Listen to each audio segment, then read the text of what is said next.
All right, Coach, welcome back. Good to see you. You too. Lived up to your word. You are here. We'll talk about a couple games last week. We'll talk about Saturday's game. I mean, how nice was it to make the very, very long trip to go over there and get a great win for you guys? Looked like maybe one of the best games of the year for you. Yeah, and actually, it's hard to separate Saturday's game without looking at Wednesday's game because it was all part of one road trip. We went down there Wednesday afternoon, played Wednesday night at Northridge, where we played a good game. We really scratched and clawed our way back.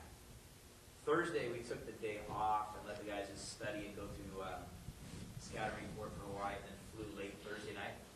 Got there on Friday. Had a good practice at noon. Got done by 2 o'clock. When in Hawaii, you're crazy not to do as the Hawaiians do, and we went scuba diving. Went down to Hanama Bay for 2 hours from 3 to 5. A couple of these guys went out deep in the water and found a sea turtle. Chased them around and got a photo of them with the sea turtle. I couldn't believe it, but it's true, and we have photos to document that.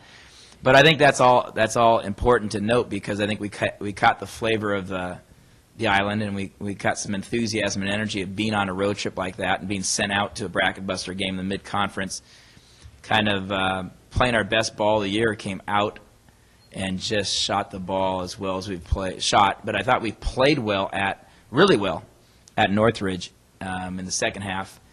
A call down the stretch here or there, if you had a chance to see the game, a bit controversial.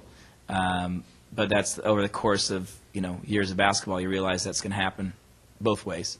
So bouncing back and playing that well and kind of basically running up to a 20-point lead at half, and they cut it down to 8 or 9, and then we were able to win by 10 or 12 or 14 going away, making some, they kept having to press and foul, and we were able to knock it down. So it was a great trip for us.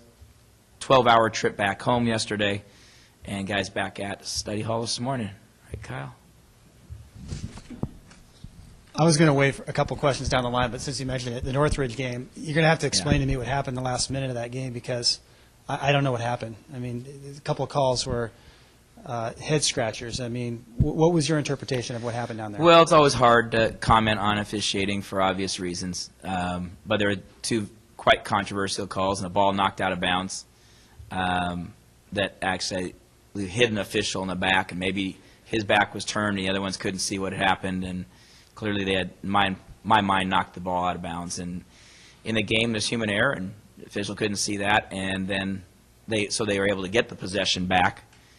At that point, drove the hoop, and it looked like Lorenzo took a swipe at the ball and got a piece of the guy's jersey, which happens a number of times during the course of the game, and called an intentional foul for that jersey, which means 2 shots and the ball out and another possession, which was a pretty dramatic swing with 2 calls in 20 seconds that resulted in about a 4 to 6 point swing.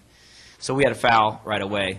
Now being down by 1 point, instead of being up by 1 with the ball, we're down by 1, and they had the ball. So they had a chance to make 2 more free throws, and now it's a 3-point deficit. And should we try to get Kyle and Lorenzo the ball up top to see what kind of shot they could get? If we could take a quick 2, we wanted to try to score a quick 2 and then put them on the free throw line again. That opportunity happened. So once it got under 7, 8 seconds, we figured better take a 3-pointer and try to tie it up that way. So unfortunate, but I think in game of basketball, the reason why the NCAA tournament's so exciting is that there's human error with coaches, make mistakes all the time. Players make mistakes, and officials miss calls, and no one's going to be perfect, and that's why sports is so exciting, because it's not a scientific formula, and we've got to live with that and kind of embrace that as part of the game. And so you try not to make too many phone calls to officials or make the pleading, crying, whining about officiating, because in the long run it's all going to end up about the same. So with that loss, as tough as a loss as you may have had this year, and so coming off that, the travel, I mean, you had every reason to not have a great game on Saturday. So knowing that you did, what does that tell you about the team right now? Well, I appreciate you acknowledging that, because I think the one thing that we did as coaching staff was recognize that was heartbreaking loss. We had already told the players we were going to take Thursday off because it's later in the year. We needed extra days off, and we didn't practice. We just basically studied and went over film and traveled. And I think that once we got to Hawaii, I think that everybody felt that energy that, hey, we need to have a good practice and do something to kind of cleanse ourselves. And I think that, swimming in 75-degree water for a couple hours. It was only a 2-hour shift. We're out there in the bay for 2 hours, and pretty good spirits.